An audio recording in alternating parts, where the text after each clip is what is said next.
So we're going to call the meeting in order. Right now we have 7 voting members present. Oops, I'm going to put this one.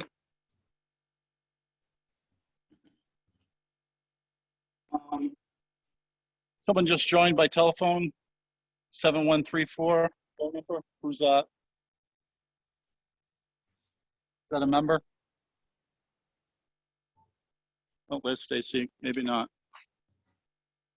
Doesn't matter. Not a member. All right, it's not important.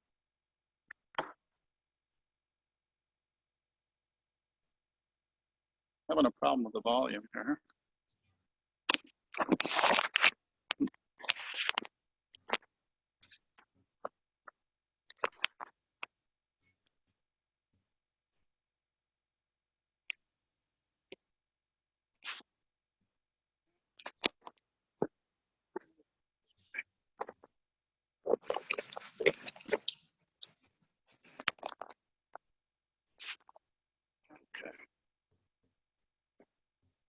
So right now, I think we have 8 members present, 8 voting members present at least.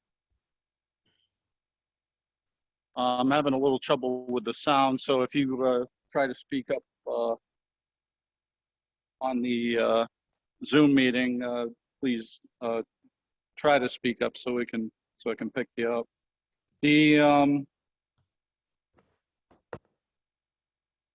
So right now it's Alderman DeLucia, Stacey Gould, myself, Phil Hull. I know Jerry Martin won't be here tonight. Greg Balassi, Pete Gauthier, Greg Carabine, Christine DeStasio are all present, either here or online. Did I miss anyone in the Zoom call? No?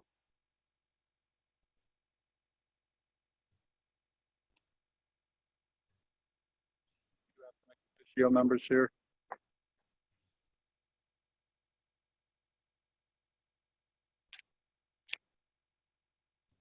So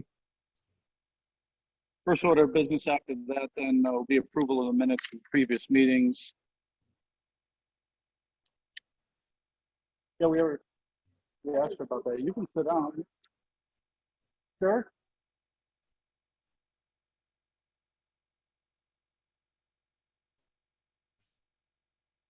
The first one is the regular meeting we had on May 18th at Kelly. We can do them one at a time, or we can do them all at once. So both sets of minutes. Greg's, that's the motion made by Bill Hull, second by Greg Carabine. Any other additions, corrections, or deletions to the minutes? Hearing none, a roll call vote would be in order. 2, 4, 8.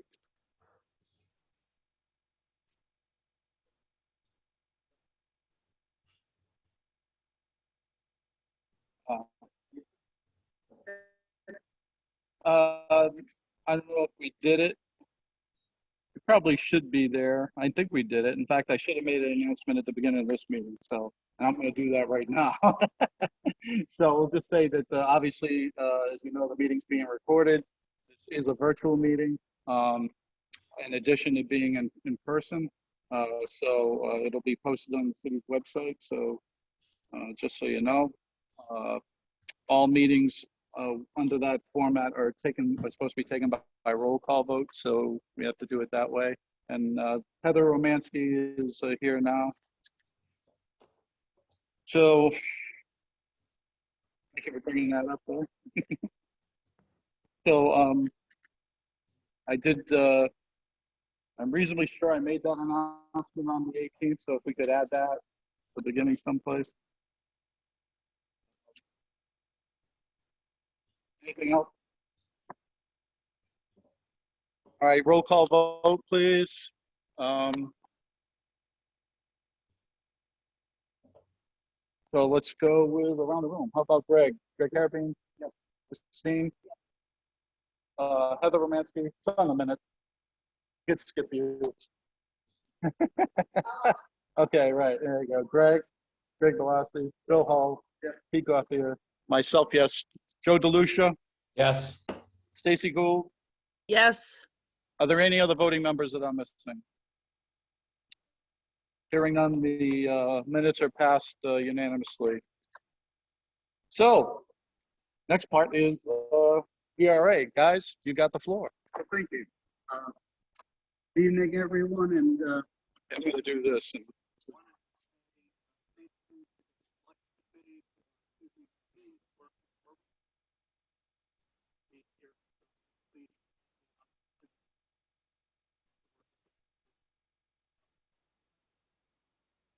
again, first time.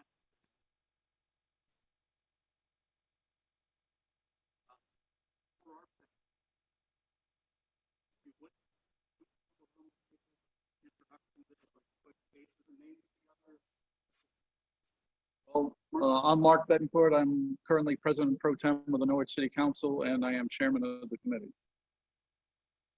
thank you. Hi, Greg.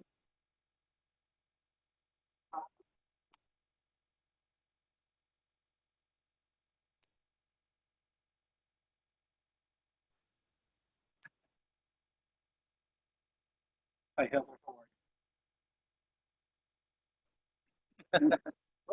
Yeah, that's it.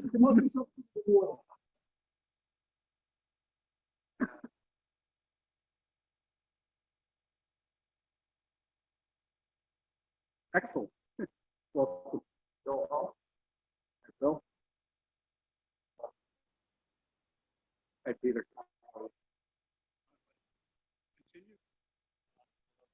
I'm Greg Smollett from DRA. I'm Jim Barrett with DRA Architects, although I realize we have a couple members of in virtual. Yep. So one is Alderwoman Stacy Gould. She just texted me saying the audio isn't great, and I recognize that. I'm going to switch devices as soon as I can. But in the meantime, we'll make do. And just everyone, if you could try to speak up. So Stacy's with us, and also Alderman Joe DeLucia is also with us online. We also have several ex officio members. We have Jamie Bender, Matthew Brown, and Bob Serpensky, all NPS staff that are with us virtually also. Well, I appreciate that. Thanks for the opportunity.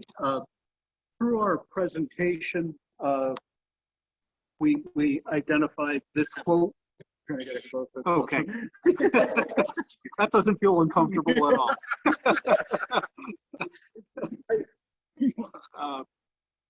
This quote, speaking to the idea that our role in this effort isn't trying to predict the future, but rather enable it and find ways in which we can create flexible infrastructure amongst the buildings. And I guess if you wouldn't mind, if we could just go around the table once more with a one-liner. And that's, as you think about this study, if it was seen as a success, what in your mind's eye would identify what a success would encompass? Mark, any thoughts on that? Pretty simple for me. Provide for the future. Okay. So if you want to, in its simplest form, that would be it. Thank you. Great. Thank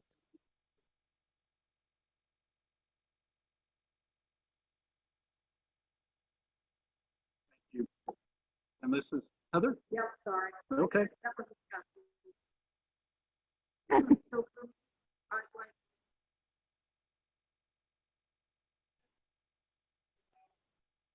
my mind, but I would like to get that has some degree of flexibility and adapt as education.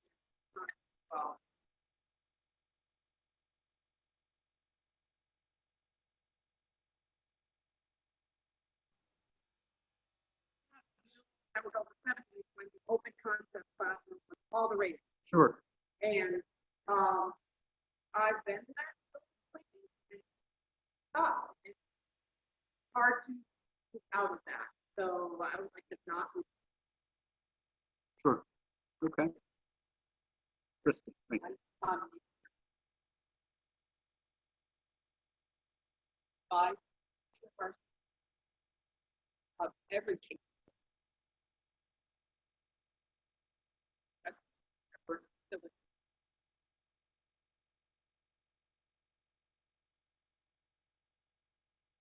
Great, thank you. Bill? Greg, Ken Bill, got it.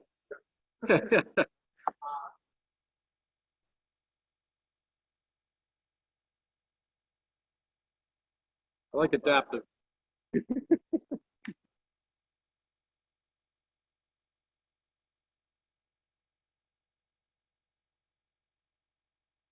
Thank you.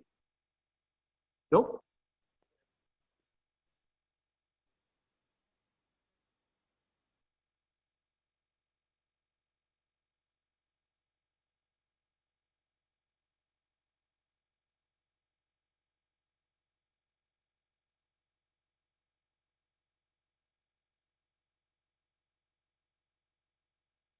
Hear that again? I'm sorry.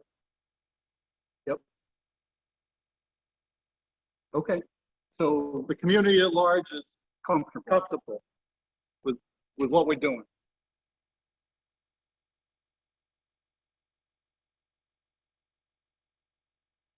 I've never had that issue, so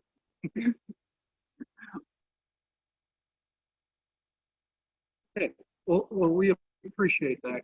What was that?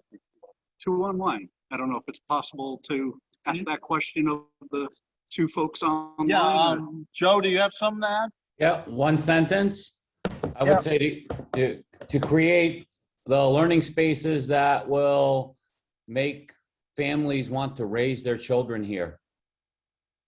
Create family spaces that would make their No, like, create, that families want to raise their children here. yeah, exactly. Create the learning spaces that will The learning make families want to raise their children here. Stacy? I don't know if somebody's already said this, because I don't know if Joe's having the same problem, but the audio is very difficult to hear. But I think we have to create space that our children will use now, but think about 10 or 15 years down the line. Yep. What kind of spaces they're gonna need into the future. And I think it's also very important that we engage the community. They have to buy into this. Otherwise, it will never be able to move forward. Yeah. Can you make out what you said? I mean, it's not. Yeah. So create like try again, Stace. It was getting a little long.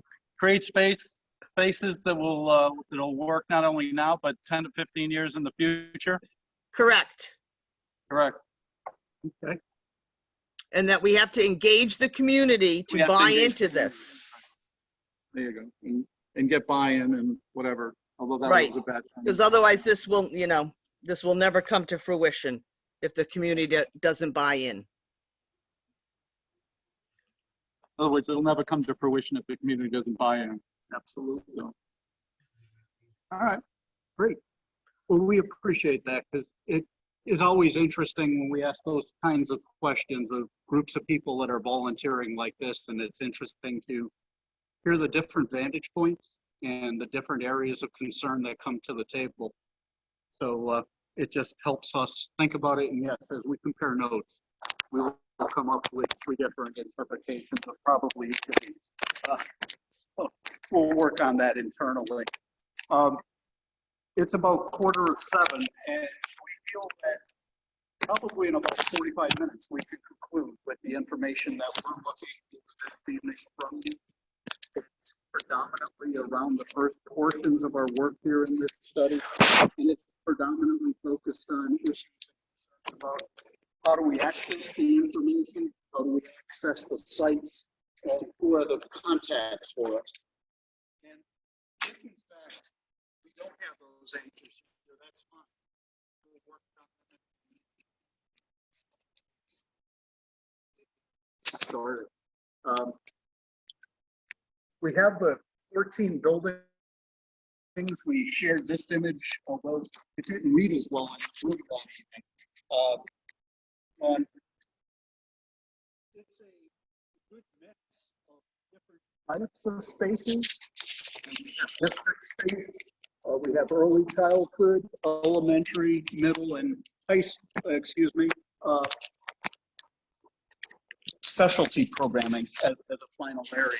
And so, as we think about these spaces, a lot of thought comes to mind in terms of how they're used today and what the vision is for the future for these various spaces. Before you go on that. As they stand today, are there any of these buildings that you would point to and say, this is the exemplar, this is the best building we have, or the worst building we have? As you think about them,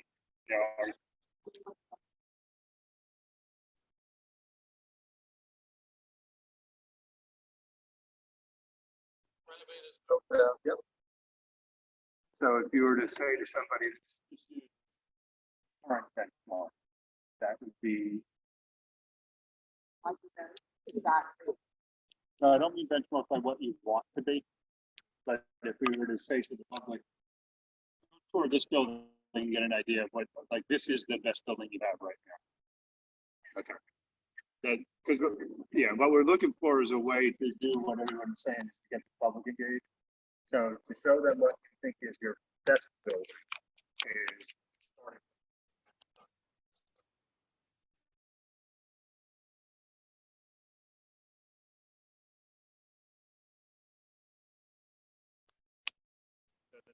Second thought, what makes it the best building? Why would you put it there? Is it just condition, or is it suitability for you?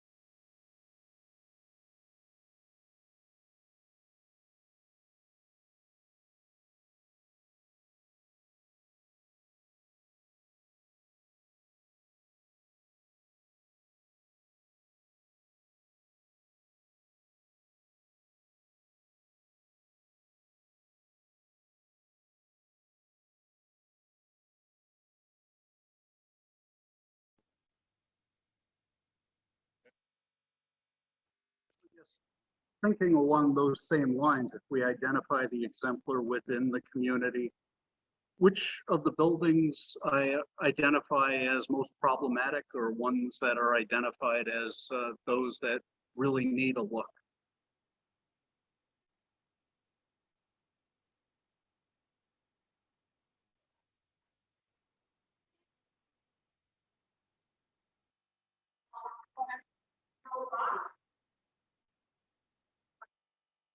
Right.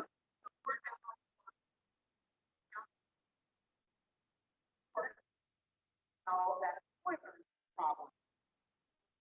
Roof has been, PCO fixed several times. So, you know,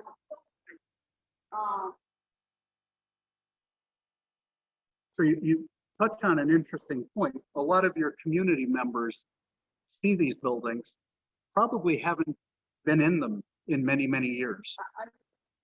And the drive-by is still a beautiful, stately, well-kept building. And there's a disconnect sometimes between the reality of the day-to-day operation and the experience of it as an educational opportunity and what it looks like to the community. So part of the work of these types of studies is to bridge that gap for the community, identifying where potential investment might best be spent in terms of the most needy of those buildings or facilities within the mix that you have. that's good. Okay. Side, one outside.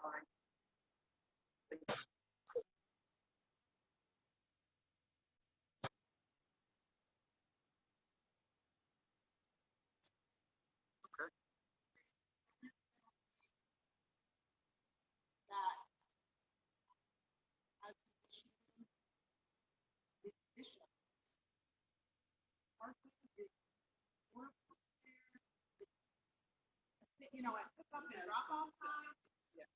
The safety of a lot of parks with things with the parks on the street, for the buses to return, and we have our Chinese humans there. Yep.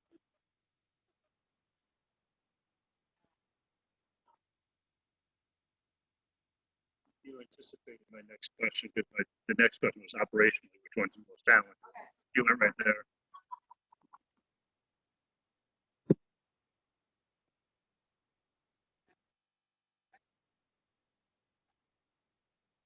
Building has, but I walked the door and brought lunch. the problem is the site is just too small. Yeah, and it's tucked away in an area where there's no real room without trying to acquire, various amounts of property there. So for us, looking at a number of buildings like this, our climb is steep. You guys know a lot more about these facilities at this juncture than we do. This is something we enjoy in terms of trying to get after the information, try to get into the buildings and really understand them. And hopefully, as we move through this study, we'll become as facile with the information, hopefully, as you are, but certainly we need to lean on your experience and your understanding of these buildings as we go forward. In the interview and in our booklet that we submitted, we shared our work plan, and it seems to be a pretty linear flow as it moves through. But early on, there's several activities that really overlap with one another, and they occupy the first few months of this study. So we're sitting here on the 20th of July. All of this month, August, and part of September will really occupy this first portion of the study. And it's that area that we look to in terms of research. It's step one in our process. And if we look at that kind of blown up, there's really three key areas in it. There's collection of available information. There's access to the facilities so we can assess the conditions. And then lastly, there's development of the demographic information and the enrollment projections. So starting with that first area A, let's talk a little bit about, collection of available information. And really the key elements in it are identified there in the three bulleted points. We'd like to be able to collect all of the reports, surveys, and enrollment data that you currently have as they apply to each of the facilities here within the community. We'd also like to collect the service history and utility information, and it's not so much we would like to collect, but our MEP engineers find this fascinating, so we bring it to them. And then lastly, any existing space summaries, floor plans, site plans that you may have, and this includes things as diagrammatic as fire egress diagrams. Those types of things are invaluable to our team in terms of trying to organize the information and come to understand it. So on that end, if you have any prints of any of the buildings or electronic files of any of the buildings, we'd like to get those. Those would certainly help us. If you have prints, we'll scan them, have them scanned, and you'll end up with an electronic copy of them in the PDF format and the paper copies back. And that allows us to not only develop how the building may grow, but more importantly, to illustrate how the building's used now and how it might be used differently. And they become very good for helping the public understand the buildings. The public doesn't usually get into these buildings. So anything that you have, no matter how minuscule it may seem, if we can start to collect that. And if there's a contact person for that, you can send me an email, give me the contact people. I don't know if you have information centralized or if it's at each one of the schools. I'm thinking it's probably centralized, and he's on the phone, so he might tell me when but it seems like, I think maybe our business manager, who our facilities manager falls under, is Bob Serpinski.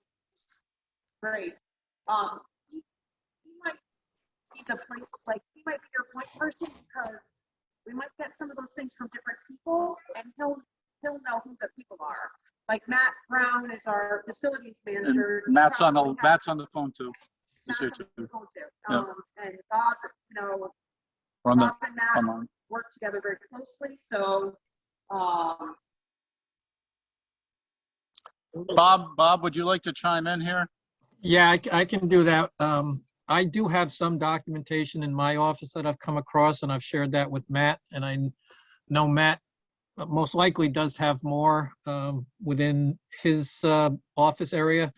I know the school that I have the most information on would be the Kelly School, where we had renovations done about 10 years ago. But I do have some books on previous studies that began a few years ago, and I'd be more than happy to get them to you in some format.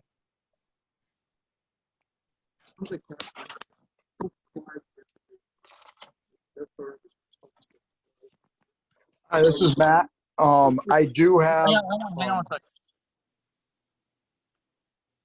Go ahead. Go ahead, Matt.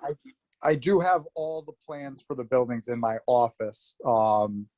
Some of them are in a little rough shape because they're fairly old, but we do have some. I've had some of them electronically copied, but that would be great if we could get all our building plans electronic. That certainly, as we take the information to scan it, we'll provide a digital file to you, as well as the original documents back, because we know how valuable they are. So yeah, that'd be great. Greg Smalley is the contact from our office for this. And Greg, you'll just reach out, I guess, starting with Bob, since we have his contact information. And he can help put us in contact with Matt. Yeah, that Could will you- work, and Matt and I will be more than happy to schedule a meeting with you or try to get you the information you need in whatever format we have it. Sounds great. Your point. We will be in the buildings confirming that walls are still where they say they are and windows are still where they say they are. Yeah.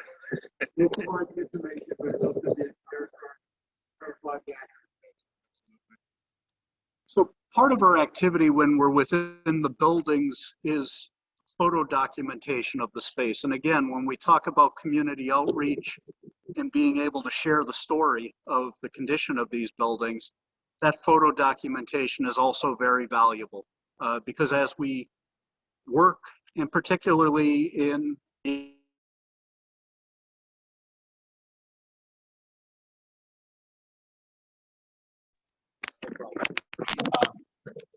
that type of digital communication and ability to bring people to a space is something that's really helpful in terms of making the statement for the need that we have within the community. I mean, so, and I lost track of timing already. Clearly, if you go into buildings now, right, we don't have a lot of kids in there yet. But I think it's important for the people who aren't painfully aware of it, like Greg and I and Christine. You know, we have music classes, or we have, you know, speech therapy being conducted on stages. Sure. Because we don't have enough space. And I think that's important for the community to know. Yep. That we've tried really hard to do the best with what we got, but we're not servicing our students as well as we could. Well, and that's one of the things we're looking for in the existing space summaries. Typically, we'll get the plans back. We'll digitize them so that we can have them, we can be able to reproduce them a number of times. Go in, confirm everything, and then we'll send it to the principal of the school and say, fill this in based on how you use these spaces. And then we get that back because that's the most current snapshot of how the building's being used. And we encourage them, if there's 3 classes that take place on a stage, write those 3 classes in there. And then we start to have that conversation of how did the building evolve to be like this? And is there a step back? Is there hope to maintain this type of program in this building, if that's what you ultimately want to do? So that would be August, probably right when the principals, we'd like to get them right before they have to get completely involved in getting back up to speed. So it'd be one of the first things we do is grab the plans, digitize them, send those out, say, just fill this in the way you last used the school. Doesn't have to be this year, doesn't need to be super creative. Just fill it in and send it back to us. Don't fill it out the way you used it in COVID, because we did things really weird last year. So the last time you used the school, when you had all the, I mean, well, we ended up with all the kids in the school at the end of the year, but we did a lot of things not normally, you know, from August 20 till this last year. That's a good For point. all the obvious reasons. We've had to tell all the districts we've been working with, like, forget that year. Yeah. Yeah, go What back would to we love to do that? go back to 2019. So that gets us a start to how things are used and what we might be able to do with it. The other part of it is to think outside of the building is how's the site work, both from circulation as with the preschool piece or the early childhood piece, all the way up to your bigger buildings with fields and athletic fields. And so we're interested not only in the school use, like does it serve what the school needs, but also community use. Is it a community asset? Does it get used? Could it be used better? And then when we get on site, we'll be looking at things as diverse as drainage and parking lots and sidewalks, all the way over to the playgrounds. Are the playgrounds for the right age groups? Are they properly signed? Do they appear to have the proper padding and fall zones and all those type of things? So there's quite a bit that takes place outside of the building as well that we want to be really sure we get all of that. So in the information we collect, I won't ask you for your personal take on the buildings at this point. We'll get through that as we start to build our understanding of the building. So the last thing we want to do is be sitting here and we're all thinking that we're talking about the school in the northwest corner and you're all talking about the southeast corner. So we need to get a little, at least facile with them so we can have a real conversation. And to the question of timing, you know, thinking about the original overview, much of the accessing and review of the buildings, we will try to complete through by the end of August. You know, that's our target initially. There may be some follow-on that has to happen. We return back and we have two different opinions of what's next, and we have to go back to the building to verify. But our target is to make, what are you trying? Talking about the next one now. You did this to me this morning too. No. There you are. You're assessing facilities. No. Come on. I'm talking schedule. It's so difficult. You don't have your voting member. I don't care. The second is Right up here in front of everybody. assessing facilities. So Greg's right. I got ahead of myself. And the target on this is to have the physical review of those done by the end of the summer. So we'll be, again, having to coordinate through Matt and his team, access to each of the buildings and working with the staff that's within the buildings to be able to move our way around them. Both our architectural teams as well as our mechanical, electrical, and plumbing engineers. So this isn't every day or consecutive days or days on end. This is our approach to this is we've got almost a script of as we walk through the building, make sure we get the same information, same photos for each building. And we try to come back from being done with the building and actually write that section of the report, at least a draft. So then we can look at it and go, okay, we're missing this, or look at it, next time go down and look at this piece. And it also is somewhat, to a certain degree, dependent upon weather, because 18 consecutive days of rain in July, you've got to look at the outside of the buildings and you want to see the sites in a representative condition. So after 2 inches of rain isn't telling us anything, except that the site doesn't drain. And then we get inside the building. Yeah, it is. But we get inside the building and then we're looking for things like the condition of the materials, what's in use, what's being used, Ron takes a different approach inside the building, looking for furniture and those type of things. And so what we're seeing is some of the schools is you've rearranged furniture for COVID, so we're not getting an accurate picture of the building. And so we'll probably come back and say, okay, we saw this, but is that really how you have the room set up? When it's not, if it is still set up for COVID. I know the last 2 districts we've been in, we're still set up for that. Yeah. Right? So that becomes another piece of it, because furniture is very important to how kids learn and how teachers teach. Yeah, just get moved out. Yep. So in that case, we may end up on the interiors and the furniture piece, finishing that up once school starts again. So we'll come back in, and for those site visits, we can do those to the comfort level of the individual school. We have no problem being in a school when it's in session. If the district doesn't have a problem with that, we have no problem coming down at the end of the day or into the evening over a weekend, although that usually drives your cost more than ours. So we'll work with that for anything else that we need. The push on this is to be through by Labor Day with all of the collection that we can get and stay out of the way. Do we know when teachers are typically coming back in?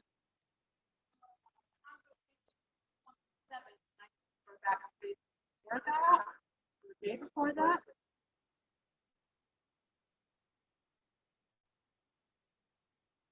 Yep, and convocation 27 kids come back August 31st. So the 26th, August 26th, I believe. So we'll try to be out of the way by the 26th, so we're not impeding anyone getting back and getting the classroom set up. And you said 8:31 is first day.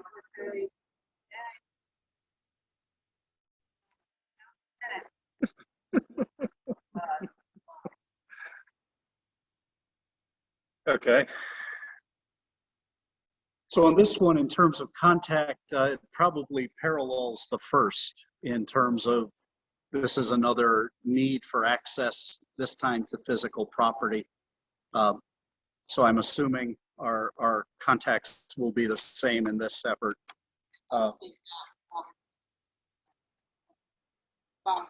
and Matt, obviously.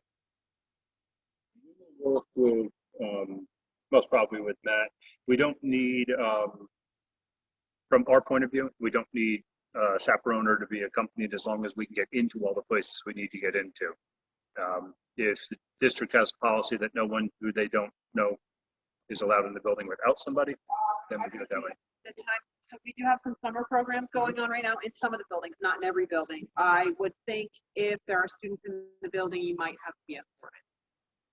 Or we can work around the timing on those programs too, if they end mid-morning or whatnot, or mid-afternoon, budget stuff for the end of the year. Anything else on that one? I think so. Okay. So the third area had to do with demographics and enrollment projections. And this, we are utilizing a sub-consultant as part of our team, SLR. And, that work, one of the prime contacts is actually a sit-down meeting so that we can review the current enrollment projections along with the district staff members, so we can understand what's currently on the table in terms of understanding of where is the district heading. So once again, we're identifying Greg as our contact, and we'll work with SLR obviously to bring in their representative, but we'll have to identify that person through Norwich Public Schools, possibly the superintendent's office, but whoever is most attuned to enrollment projections and demographic information for the district. Dr. Strickfellow at that, she may delegate that to the superintendent, but she and her cabinet work very closely together, so you know, she might be the point of contact, but when you have that meeting, it might be the four of them. Our cabinet is our superintendent, assistant superintendent, our director of student services, and Jamie, and She's here too. and Bob's. So, you know, but I think Dr. Stringbell would be the right person to start with. So on that piece, it's as important that we get context outside of the school information as well. So what we'll typically look for is working with real estate agents, working with town city hall over building permits, working with the planning department over future development. Yep. And there we're looking for not only residential side of the development, but commercial and industrial development as well. We also will sometimes, depending on the community, look to talk to faith leaders to get an idea of behind the scenes, what's happening, what's driving some of the family, either to engage or disengage, move about, what can be done to better understand that side of it. So there'll be a bit of a slower ramp up on that. It'll start as we're doing this, and then we kind of feel our way into the community to see where we might gain the best understanding what's happening. And so we know some of the issues that you're facing, and they're no different than a lot of medium-sized cities face.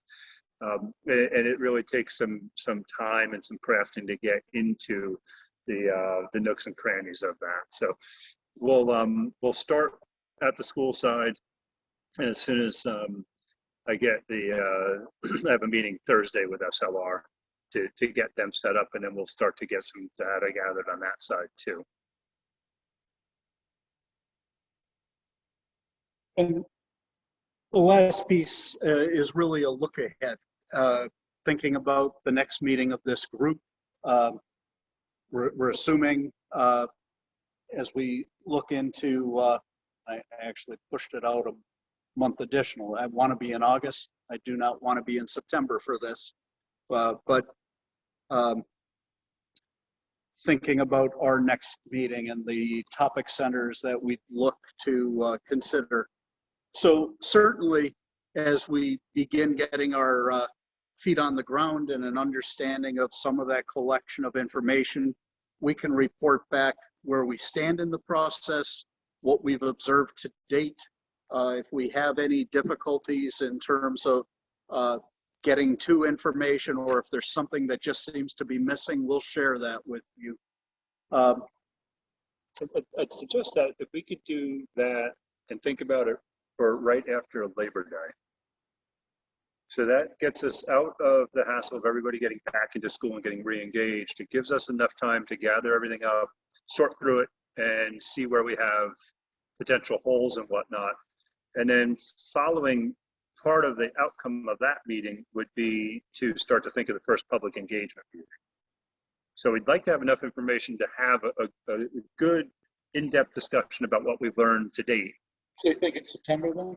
Yeah, early September. Early September? Yeah. How's it, if we can schedule a special meeting for early September?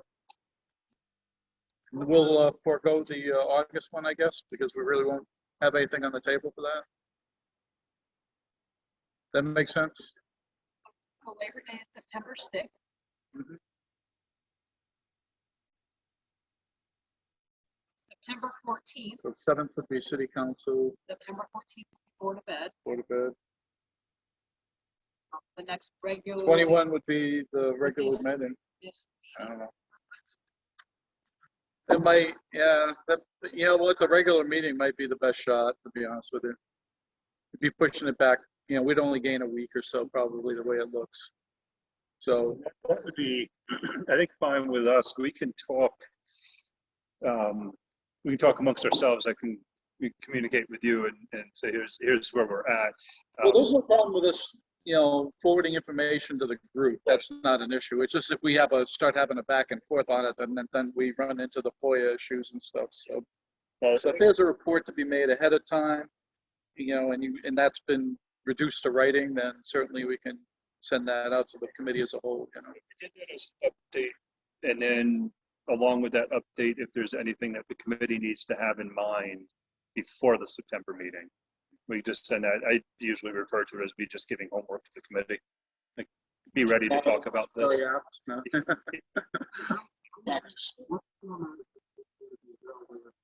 But this is, we'll have a meeting on the 21st. You're gonna have volumes of information. How is that gonna be available? How is it gonna be categorized and to look at it? Because if you say, here's our facility study, and it's 1,000 pages. How, I just think it's my perspective, if we're gonna have a meeting on the 21st, I would like to see that probably 2 weeks in advance. That's what we would post if it is starting to take shape and starting to look like a report. We would typically post it as individual buildings and all in the same format. So you may see a section that is empty, and we just say we didn't get to that yet, or we're not done with that yet. So you give us what you got. Yeah, and so it'll go in with however many schools there are, each one with its own file. We'll post to whatever everyone can reach, whether that's We do have a shared drive through the Board of Ed, so that, we could probably arrange to get for them to put files into. So if we get that, then we'll post as we go, which gives you the ability to read into it and say, I think you got that one wrong, or I'm not sure what you're trying to say here, or go back and look at that building again because that's the wrong one. Obviously, a lot of this work was done like 5 years ago, and requires an update, but a lot of the stuff hasn't changed as far as the layouts and things like that. So some of the issues. Yeah, I mean, we could do that, but what it is, we'll just, when we have the information, when it goes out, then we'll just notify everybody that it's there. Yeah. Well, and we the don't thing with printing is we're all trying to be a little bit more conscientious of what it costs to print and what you get from it. And so I try, even at the end of this, to kind of say, how many print copies do you really need? Yeah. And what are you going to do with them? I have this discussion. We have a small business, and my wife is very paper driven, and I'm filling up file cabinets now, and I would really like to avoid that. So I don't have any running out of space. So one other component of the activities as we begin moving into September begins the educational planning and programming exercises. So we'll have a good handle by that point on condition of buildings. We'll have an understanding because of all the work that we've been doing in the buildings. Our next effort, and the reason why we hold it off until about that September timeframe, is to have the teachers back and administration back so that we can focus on that question of how do the buildings work today? What are the things that they do really well that really define success within the community? What are the things that we see as impediment to kind of reaching further? And what does Norwich Public Schools see as its teaching, learning environments 5 and 10 years down the road?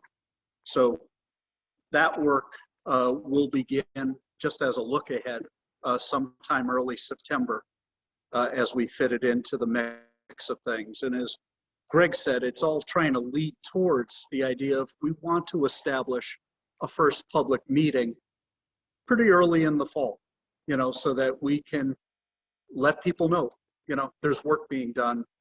There are, there's interest in the buildings and we want their input, So just for your, for some background, and everybody who was here for the other iterations, keep me honest, but I will say that I think that the community will appreciate that, communicating early and often, because I think when we tried to do a project like this a bit ago, before I was on the board, so that was pre-2017, the perception, and I'm not saying this is what happened, but the perception was that decisions were being made, important stakeholders were not included, were not part of the committee, which is why we have amazing teachers on our committee now. And, and we got no traction. There was no buy-in. Or Yep. very little buy-in. Yep. And there was, at one point, and that, I'm not expecting that to be a problem with this committee, but that actual committee back then was like infighting within the committee. So, that community piece in Norwich, given that previous experience, Sure. will be something you'll have to overcome.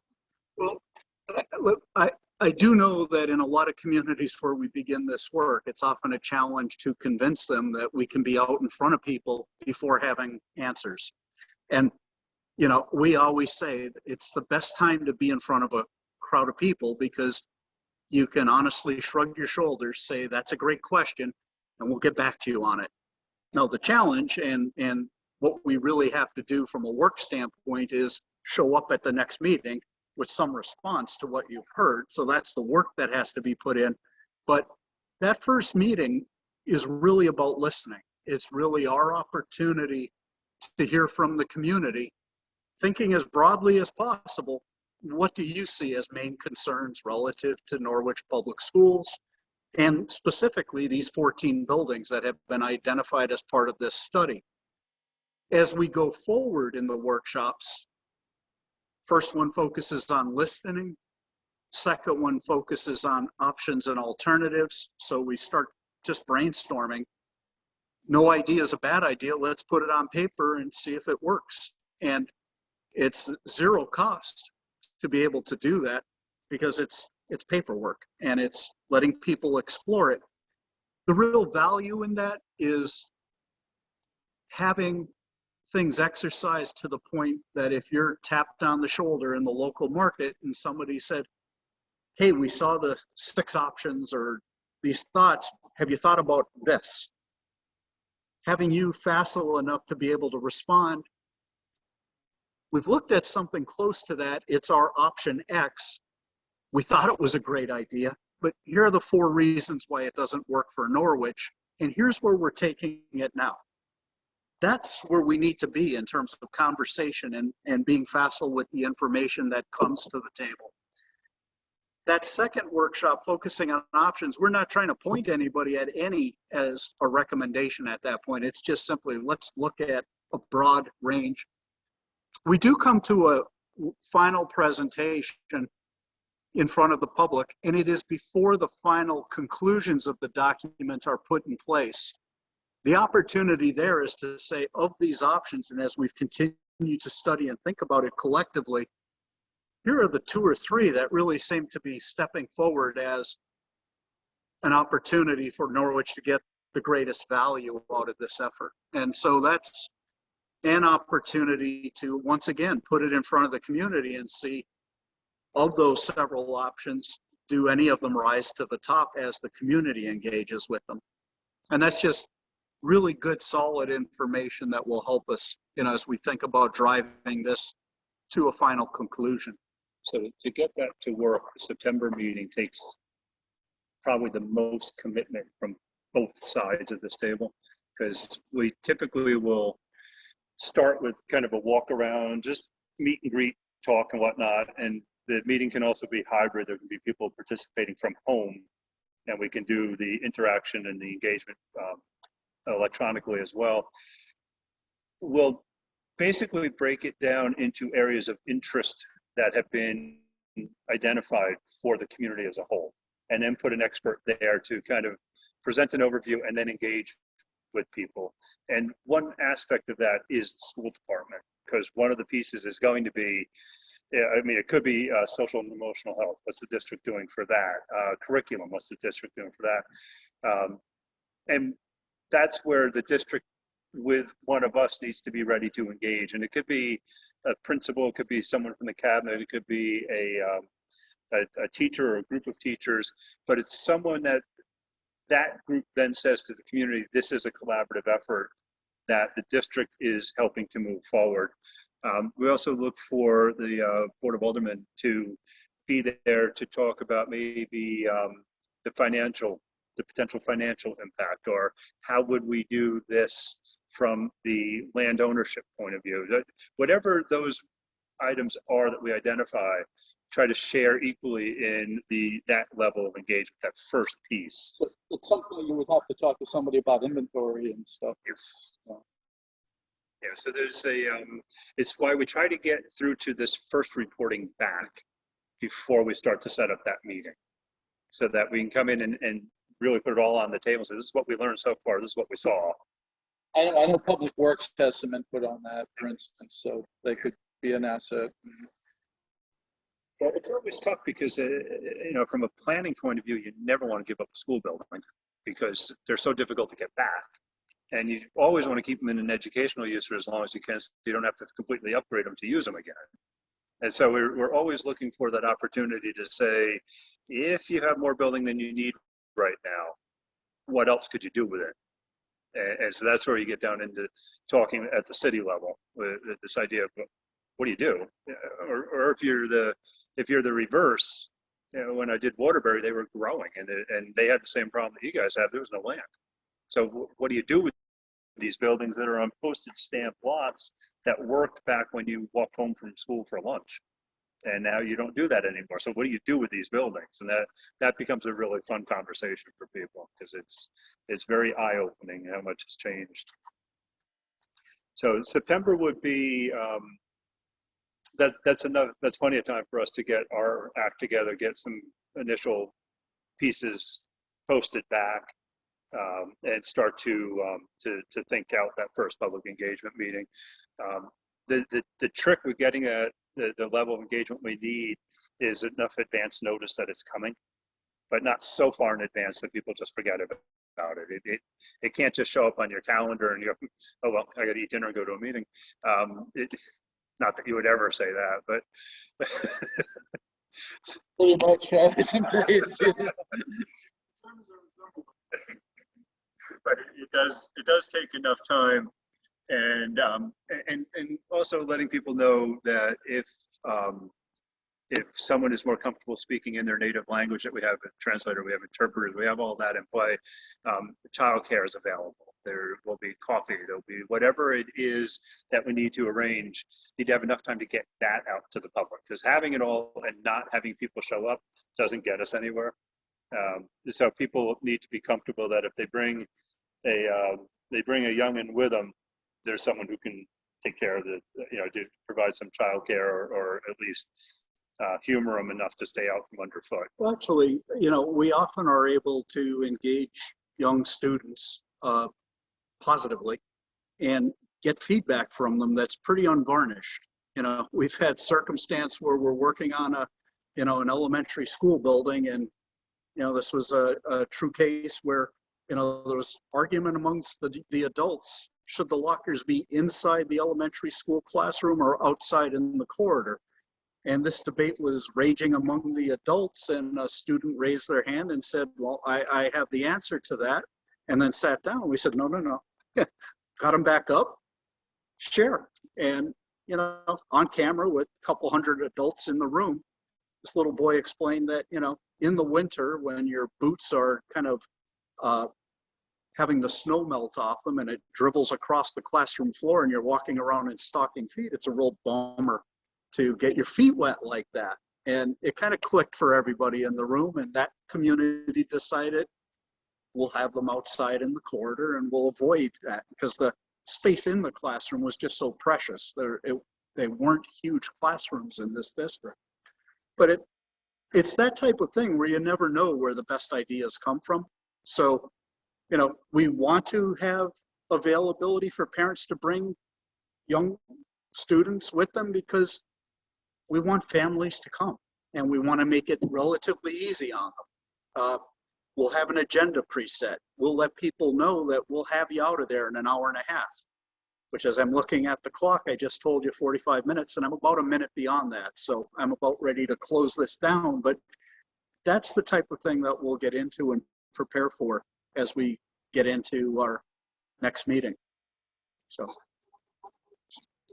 For that first public meeting, we need to think about public participation, because that's a factor for a lot of our people. Is Kelly on the bus room? Kelly is on the bus. Yeah, Rose, because Rose City is. Oh, senior, and yeah. our kids are- Yeah. keep up. Well, I know the city hall is too, obviously.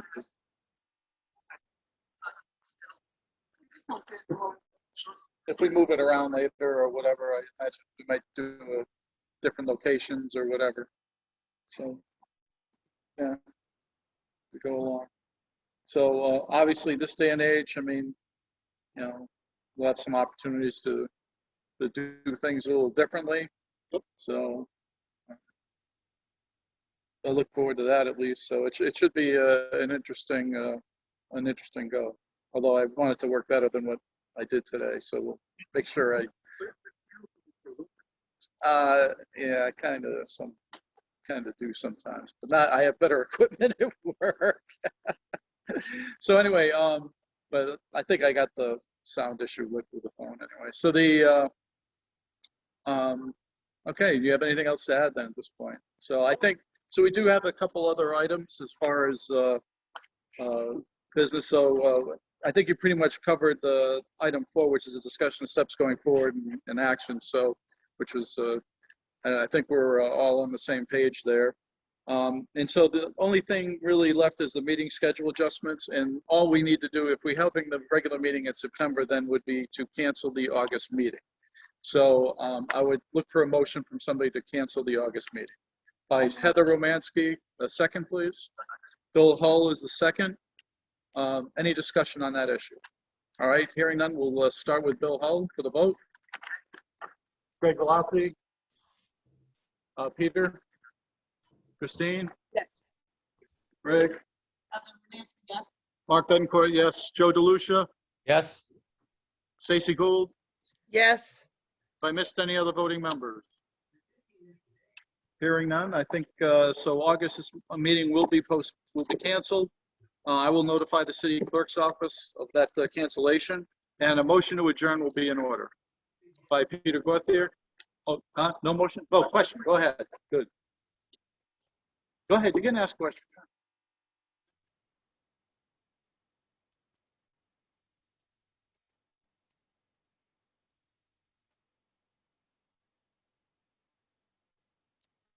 Of walking around the buildings, if you don't mind us moving at our pace and you want to learn the building, you're more than welcome. Yeah, so there is one question, because Peter's brought this up before. Those of you that are interested in building tours and stuff too, to touch base with the superintendent's office and set something, and whatever, especially with school out of session. So. And I would just say that Amber is out of the office through Wednesday. She's back in the office on Thursday, so just wait. Because they won't be able to schedule it. Well, so maybe that might be a way to put it.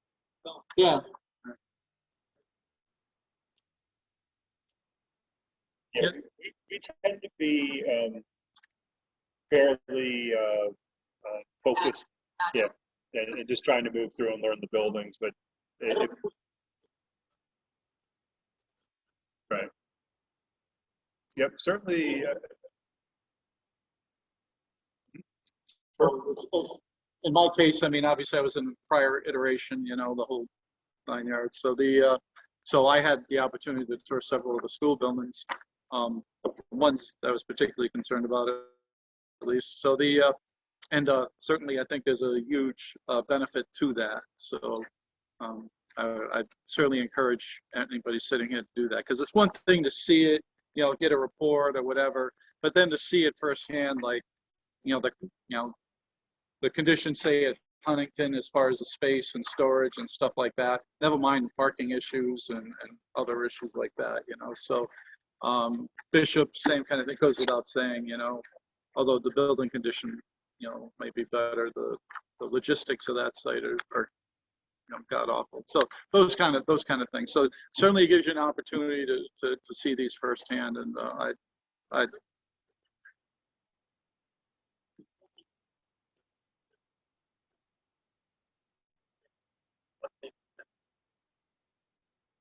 obviously, I would think. Yeah, Oh, that, okay. When we start to do that, those are actually open public meetings that I would suggest you schedule as a special meeting of this group.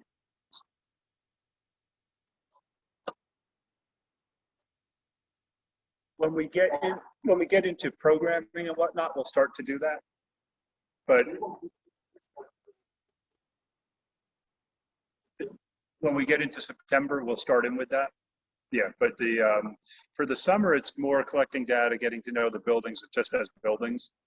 And then when we get into programming, if you recall, when we did the interview, I had 5 groups that influence program. And you guys are one of them. The school leadership is, the teachers and administrators are, students, and the community. So we'll get that, and sometimes that might be everybody in one meeting. Those groups represented. There might be might be an approach that's more effective where we go out and meet with the community, with school leadership. So it might be the principal and some teachers from a couple of schools with a particular neighborhood, and go meet with those parents and students. So what can we do here? That's the type of stuff we'll finesse over the next meeting when we start to talk about the educational programming piece and how do we best engage, because we don't want it to get all done and put it out there in the public and everybody go, yo, that's what the school leadership wants to do, but no one talked to us. And so that might be a couple of baby steps to get real input on the educational side. Can I ask one question, Mark? Yeah, sure. Hang on, Bob. All right. Is it okay? Hang on 1 second, Bob. Okay. You speak up first. And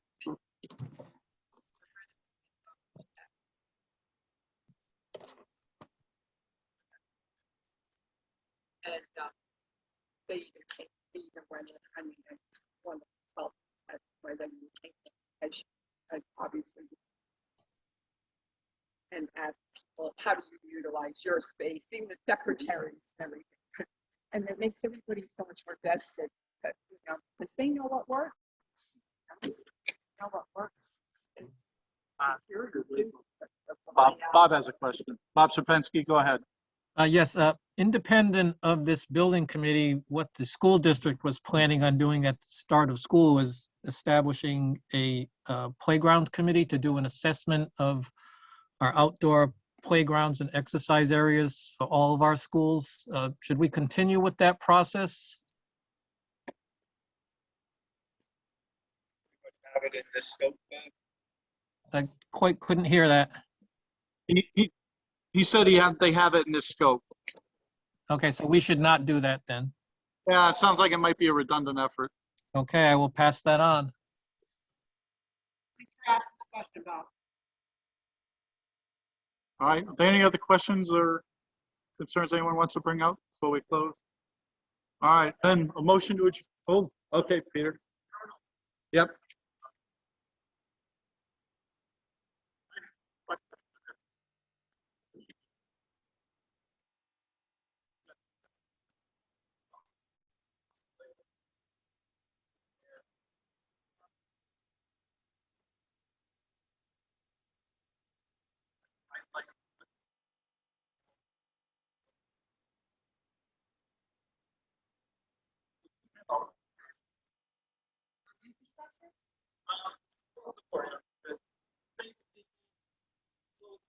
So each school has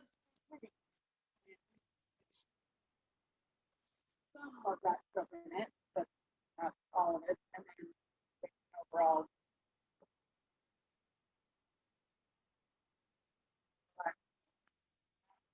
There are school and district improvement plans in place. Yeah.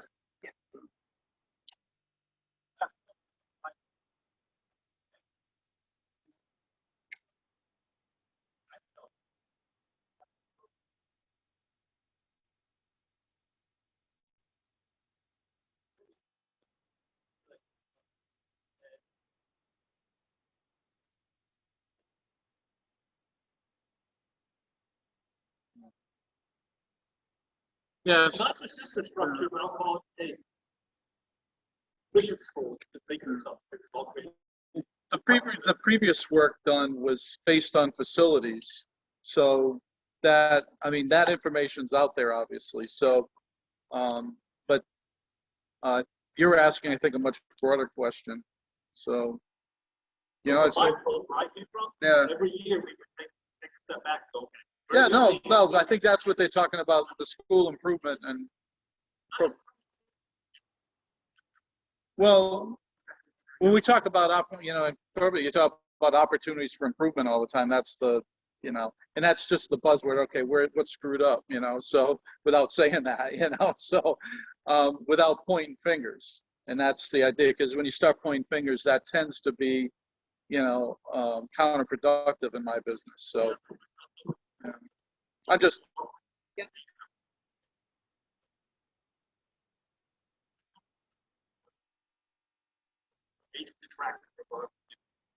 Yeah.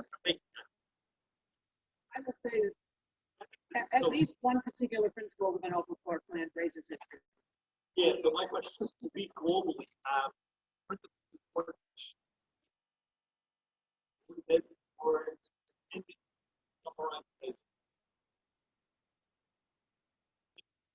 Have to check with Kristen.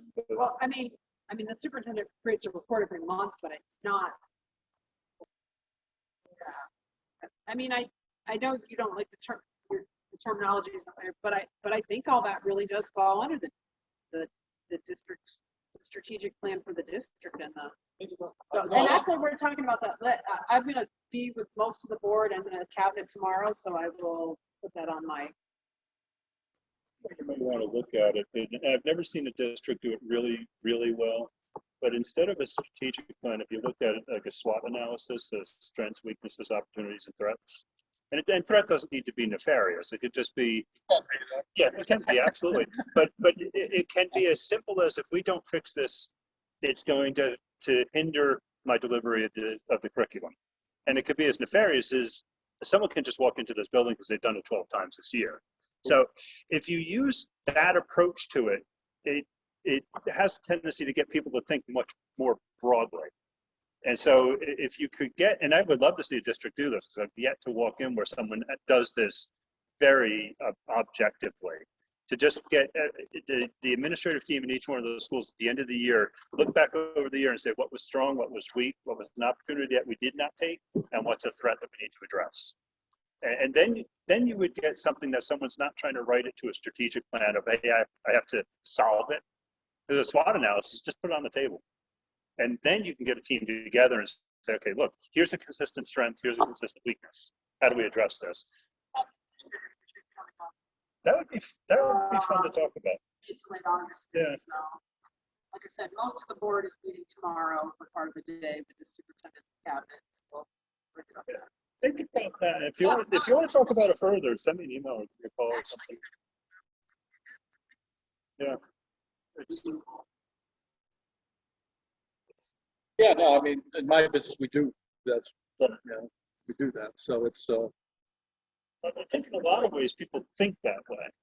Yeah. But to get it to be formalized across the district, emanating from the schools, would then make the board and the superintendent's office, give them some real material to work with. Because then instead of trying to figure out where the district's going, you're analyzing the data that's coming in from the people who are on the ground. So,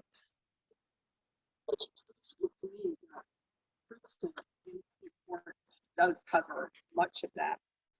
Like you said, it's not a formal thing from each school, which is a great idea, but she does incorporate so many different aspects of what's going on. She's got a really good, she's got a really good understanding of the entire it's system. mind-boggling. And she's still, you know, she's starting her third the beginning of a third year. yes, third. We now use our online portal for our working information. So all the past superintendent, we haven't been on board docs for very long, the last year, I think. But so the nice thing about that is I'm not looking at the box in my basement for my board packet from November 2017. Well, I would, because that's not in board docs, but now, right, like when I need to see the budget presentation that she gave in February 2021, it's so easy for me to find that I can almost my phone read it. Right. I always remind people is you're running in what most municipalities is the biggest business and the most expensive part of running a town or a city. And the districts that can get that firmly grasped and approach it like that, not well, it's a business and all little kids are just widgets, but it's a business that educates kids.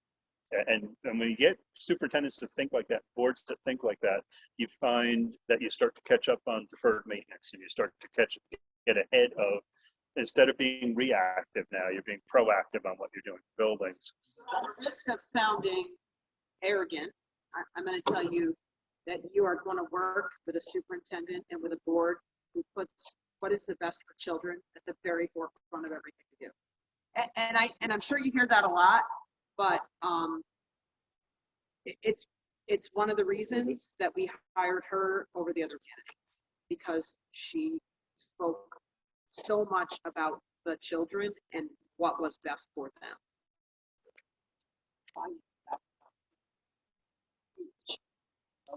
And we know that we're the biggest part of the Norwich municipal budget, and we're reminded of it all the time. I had the opportunity to work with a superintendent who came out of Disney's Imagineering Studios. Oh, really? And he ran a 20,000 student district down in Delaware. And he had PhDs 3 layers down in his cabinet, but you never went to a normal meeting with him. You walked in and he was applying Disney's Imagineering. How do you make this better? How do you make this work? And it was all based from a student's perspective. How do you make it work for a student? Yeah, it'll be Well, fun. I firmly believe in that, so myself, so did a little bit of Disney training actually. Hey, every problem is your problem, that kind of thought process, so, deal with the issues, try to make them work, so don't shirk. So. His thing was, and then we can all go home after this. That his thing was, how do you re-engage, or how do you stay engaged after high school? And what he found in Delaware law was, as long as you never officially left school, you didn't have to earn a GED. You could come back and earn a high school degree. So we set up a program down there in a disused school in downtown Wilmington for primarily for women who had left high school for whatever reason, to bring them back, and tailored the entire curriculum to a nighttime study around the idea of taking care of a family, and just set up a whole program for that. That's pretty good. That's very practical. So now instead of getting a GED, you got a high school degree. Certainly there's been some commentary from the public regarding those kind of curriculum decisions, having that kind of stuff available, so. All right, anything else anyone want to touch on before we adjourn? Hearing none, I guess a motion to adjourn will be in order now.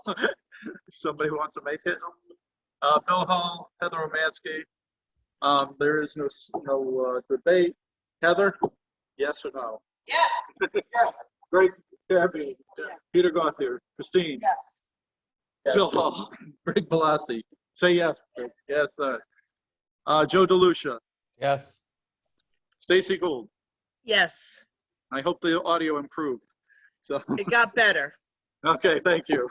We stand adjourned at 7:49. Thanks, everybody.